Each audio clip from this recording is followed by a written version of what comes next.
Hello and welcome to Big Speak.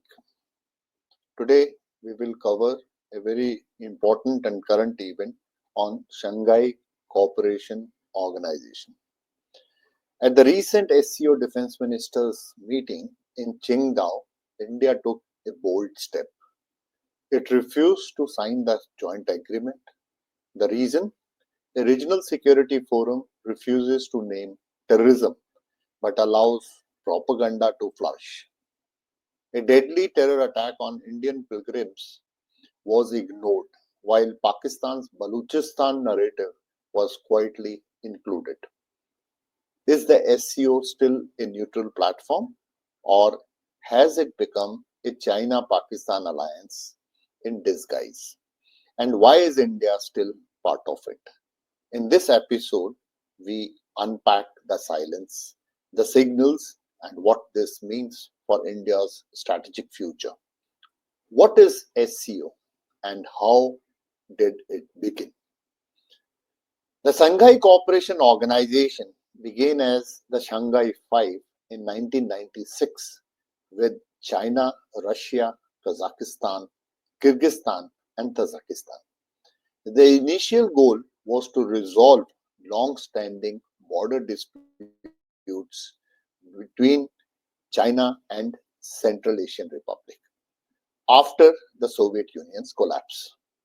In 2001, Uzbekistan joined, and the organization was formally renamed SCO. Its primary mandate shifted to countering terrorism, extremism, and separatism. India and Pakistan became full members in 2017, widening its geographical and geopolitical support. What are the key goals laid out in SCO Charter? Article 1 of the SCO Charter outlines a joint commitment to combat terrorism, separatism, and extremism. But it goes further, fostering regional peace, expanding economic cooperation, enabling cultural exchanges, and promoting mutual trust. One of its key security arms is Regional Anti-Terrorist Structure or RATS, based in Tashkent. However, the actual operational effectiveness of RATS is limited by internal politics and language constraints. RATS function only in Russian and Chinese languages, excluding English, which India has consistently demanded. Why did India join in 2017? India joined SCO to access Central Asia directly and balance China's growing influence. It aimed to block any emerging anti-India consensus driven by China and Pakistan. SCO gave India a voice in regional security discussions, particularly on Afghanistan. It also opened channels for energy diplomacy with Iran, Russia, and Central Asian republics. However, the membership also meant navigating the difficult triangle of China, Pakistan, India dynamics. How active is SCO in military cooperation? SCO conducts joint military exercises like the Peace Mission series. These focus on counterterrorism and urban combat training. China uses these drills to deepen ties with Central Asian militaries and has even built a military base in Tajikistan. India participates but remains cautious, especially about Chinese surveillance and command structure. Unlike NATO, these are not combat-ready formations, but more symbolic exercises lacking real interoperability or shared doctrine. What about economic cooperation? Is it meaningful? Economically, SCO is dominated by China. Through it, Beijing promotes the Belt and Road Initiative, especially the China-Pakistan Economic Corridor or CPEC, which passes through Pakistan-occupied Kashmir. India opposes CPEC and BRI, citing sovereignty violations. Most SCO members are resource rich and trade dependent on China.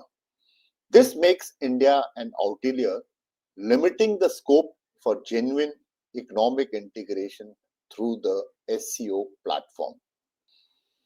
Who benefits most from the SCO? China is the biggest beneficiary. It uses SCO to expand geopolitical influence and shield Pakistan. Pakistan gains legitimacy, deflects terror accusations, and inserts its Balochistan narrative. Russia uses SCO to project presence in Central Asia, but has become relatively passive post-Ukraine.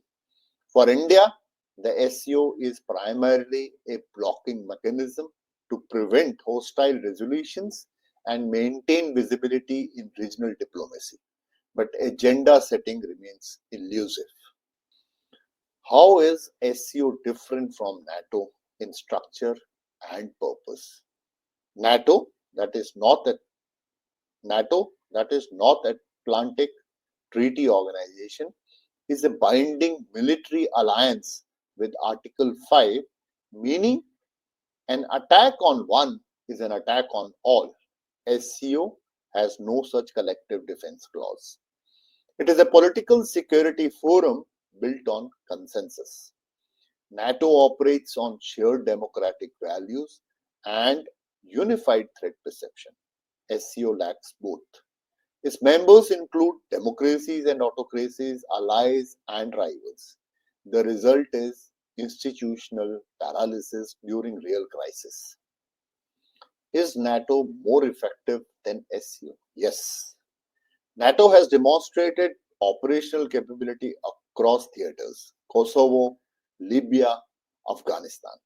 SCO, in contrast, has conducted symbolic anti-terror drills but has never acted against cross-border terrorism. When the sponsor of terrorism, Pakistan, is a member and China shields it, SCO's anti-terror mandate becomes useless. NATO's strength lies in its shared strategic values. SCO's weakness lies in conflicting national interests. Can SCO become an Asian counterweight to NATO?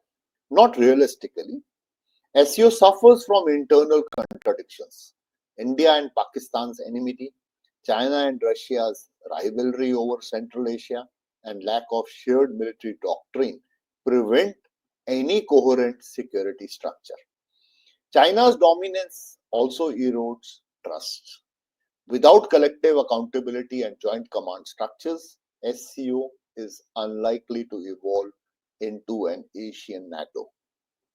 Coming on to present day, there is a question: why did India reject the joint SCO declaration this year? At the 2025 Qingdao Defence Ministers meet, India refused to sign the final joint statement. The reason? It failed to mention the April 2025 Pahalgam terror attack, where 26 Indian pilgrims were killed. Pakistan objected to any reference to the incident. China, instead of mediating, sided with Pakistan. Shockingly, the next text included Pakistan grievances about Balochistan, but omitted any mention of terrorism against India. What does this reveal about SCO's internal functioning? It shows how the consensus principle can be abused. When Pakistan, the perpetrator of terror, has veto power and China protects its narratives, the organization becomes morally bankrupt. India's objections were ignored and a distorted narrative favoring Pakistan was adopted. This is not collective diplomacy, it's diplomatic capture. Did China misuse its host role in Qingdao? Absolutely. As host, China had the opportunity to nudge Pakistan toward compromise. Instead, it gave full backing to Pakistan's position. It allowed anti-India language while blocking anti-terror language. This shows China prioritizes its bilateral interest with Pakistan over the institutional integrity of SCO. It reinforces the belief that SCO is increasingly a China-led platform with little room for genuine multilateralism. The question can also be twisted in the form, is the SCO becoming a vehicle for China-Pakistan strategic alignment? Yes, Pakistan uses SCO to legitimize its global presence and push false narratives like victimhood in Balochistan. China uses it to protect Pakistan diplomatically and promotes BRI. Their combined strategy is to dilute SCO's anti-terror function and use the forum to contain Indian influence. This alignment is structurally undermining SCO's credibility. Another form of the same question could be, how does this affect SCO's credibility? It damages it irreparably. An organization that won't name perpetrator of terrorism but amplifies political propaganda loses its legitimacy. SCO's silence on terror incidents in India, Iran, and Russia shows how consensus is a cover for appeasement. It alienates members who suffer from terrorism and transforms SCO into a toothless platform. Are other members waking up to this pattern? Yes, but with caution. Iran strongly criticized the omission of terrorism in recent meetings. India has taken a firm stand. Russia, however, is distracted by Ukraine and avoiding friction with China. Central Asian countries are increasingly wary of China's overreach but lack the cohesion to counterbalance it. Without reform, these concerns may remain unaddressed. India is member of organizations like QUAD as well as SCO. Can India balance SCO and Quad membership simultaneously? Yes, India's foreign policy is based on issue-based multi-alignment. Quad serves India's Indo-Pacific maritime interest. SCO provides a Eurasian continental foothold. By staying engaged in both, India maximizes strategic options. It's not about choosing sides, it's about asserting national interests in every forum. Is India shifting from multilateralism to bilateralism in regional policy? Definitely, India is pursuing robust bilateral ties with Iran, Armenia, and Central Asian countries. Projects like Chahabar Port and North-South Transport Corridor are direct alternatives to Chinese-led regional integration. While multilateral forums like SCO offer visibility, bilateral partnerships deliver concrete results without compromise. What should India do next in SCO? India must stay in SCO but push for internal reforms. It should demand English language inclusion in RATs, full access to counter-terror databases, and transparency in agenda setting. India must continue exposing double standards and ensure its red lines on terrorism and sovereignty are never crossed, even if it means standing alone. Here are my final thoughts to conclude the episode. SCO's silence on Pahalgam and platforming of Pakistan's Balochistan narrative is a turning point. India's refusal to sign the joint statement was not just symbolic, it was strategic message.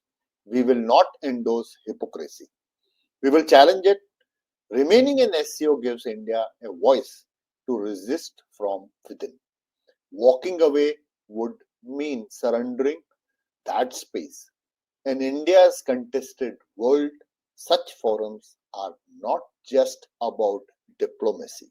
They are battlegrounds for narrative and legitimacy. With this, I come to the end of today's episode. You're requested to please watch in full, like, share, and comment. Thank you. Keep working hard. Jai Hind.